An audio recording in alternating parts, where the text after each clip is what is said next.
In the heart of Thebes, Queen Niobe stood tall, her voice ringing out across the public square. She laughed at the offerings made to Leto, the mother of only 2 children, Apollo and Artemis. "Why worship her?" Niobe proclaimed. "I have 7 sons and 7 daughters, 14 perfect children. I am 14 times the mother she is.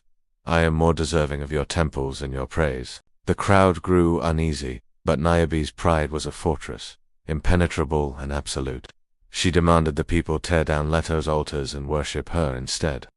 But from the heights of Mount Olympus, her words were heard. Suddenly, the sky darkened. A golden streak of light cut through the air, impossibly fast.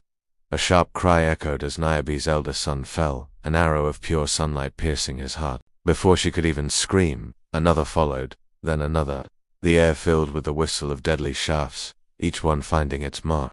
Her sons, strong and athletic, collapsed one by one, their vibrant lives extinguished in moments. From the clouds, 2 figures emerged, distant and cold as the stars. Apollo, the radiant god of music and prophecy, his face a mask of stern judgment. Beside him, his twin sister Artemis, the silent huntress of the moon, her silver bow drawn with lethal grace.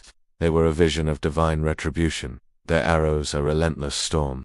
The people of Thebes fled in terror, abandoning the streets to the fallen and their grieving mother. Niobe gathered her daughters, shielding them with her own body, her arrogance finally cracking. She pleaded with the heavens, "Spare them, spare just one," but her pleas were for nothing. Silver arrows now joined the golden, and her daughters fell around her, their laughter silenced forever. The last, her youngest, clung to her robes, looking up with wide, terrified eyes. Niobe wrapped her arms around the small child, a final, desperate shield. But an arrow found its way, and her last hope collapsed at her feet. The city was silent, the gods were gone. Niobe stood alone, surrounded by the bodies of her 14 children. The bustling square was now a tomb. A grief so immense, so absolute, washed over her that it froze her in place. She couldn't move, she couldn't speak, she couldn't even weep. The proud queen was broken, a living statue of sorrow. As the days turned to nights, her body began to change. Her skin hardened, her limbs stiffened, and she slowly turned to stone.